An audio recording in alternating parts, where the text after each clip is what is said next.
Hello and welcome to my channel. I'm Snippy Joker, and on today's episode we're doing part 2 of how much damage each character does before we get into season 2, and then we'll do an updated video.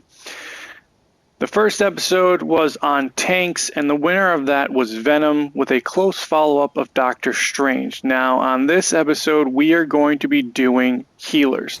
Now what I mean by this is how much damage does their main attack do before any abilities and or buffs are activated. So what I'm saying is with Iron Man, if we aim for the body, 1, 2, 3, and about 3 hits Iron Man takes the enemy down. Now if we aim for the head, 1, 2, 3, it doesn't matter whether you aim for the head or the body with Iron Man, he does 3 hits and the enemy's out, or to either the body or the head, and they're done. So we're going to do that with the healers, and I've already done the statistics before this video to kind of give you the top 3 and then honorable mentions. So let us begin. Number 3 is Invisible Woman. Now, Invisible Woman to the body does it in about 7 hits.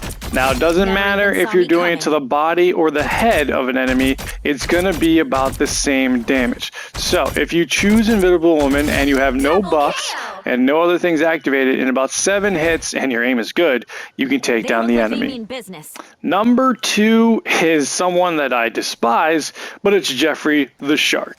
And now I can see why people choose Jeffrey the Shark as more of a DPS healer than an actual healer, because Jeffrey the Shark can actually take down an enemy within 4 hits, and that doesn't matter if you're aiming at the head or at the body. Within 4 hits with Jeffrey the Shark, they're going down.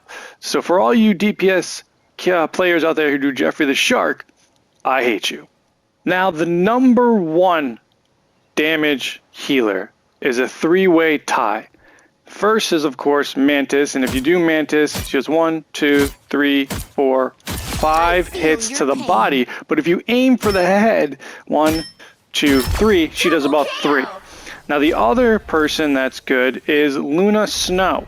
Luna, again, 1, 2, 3, 4, 5, and then, of course, 1, 2, 3. And the last person that does just as much damage as the other 2 is Adam Warlock. And again, Adam Warlock, 1, 2, 3, 4, 5. And if you aim for the head with Adam, 1, 2, 3. So the same as the other 2, these are the top main damage healers in the group, and probably why we see a lot of them at the upper ranks, especially Luna Snow and Adam Warlock. Mantis, depending on who you want to heal you, probably the best one is Luna Snow, because based on heals, but we're not basing on heals, that's beside the fact. But if you want to choose someone that does a good amount of damage and healing, these are the top 3. Now again, this is before season 2, and there have been some debuffs and buffs and changes with, sadly, with these 3 characters, but we'll check that out in our next video after season 2 has been updated. Now there are some honorable mentions with this. Now Loki, he pretty much didn't do as much damage. I know you can have his clone, so that kind of amplifies his damage, but alone it takes about 9 hits to both the body and the head in order for you to take someone down without his clones, because sometimes his clones can be blocked, so you may not be getting all of that damage. Now Rocket has, again, what we call a Gatling gun, machine gun, just a heavy duty gun. It takes about 16 of those bullets to take down an enemy if you're aiming for the body. However, if you aim for the head, you're doing it in about 8, so it halves the amount of damage or amount that you need to take down an enemy. So Rocket, because it's rapid fire, is probably good, but if you're not hitting all those shots, it's going to take a long time to take down an enemy. And then lastly, sadly, is Cloak and Dagger. Now, Dagger is your healer, so we're going to focus mostly on her.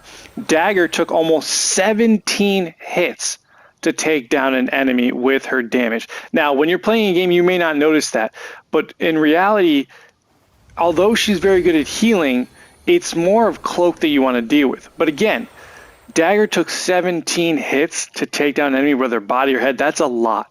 But if you go to Cloak, Cloak, if you're not constantly getting the enemy, and I kind of did this where I just pressed it a little bit, pressed my trigger a little bit, takes about 17 hits as well. However, if you're on top of the enemy and you're holding it down and get a constant damage flow going, they're down in about 5-6 seconds. But still, that is a lot of time to take down an enemy with this healer. So sadly, she's probably the worst of these healers to do DPS damage, in my opinion, according to the facts. Now, if you agree or disagree or have a different theory, put it in the comments. Sub for more content, like the video so that YouTube knows I exist.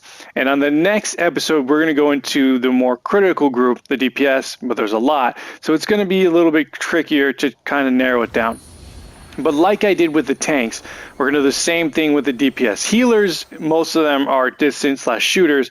With DPS, we do have melee and shooters mixed in, so we're going to break it up between melee and shooters. But I thank you for watching. If you want more content, like I said, sub. If you want single-player contest/demos, go to Snippy Joker 2.0. If you want to look at more shorts, Snippy Joker Shorts is available. And I'm also on TikTok, Instagram, and Twitter. Thank you for watching. Really enjoy any support, and I'll see you on the next one.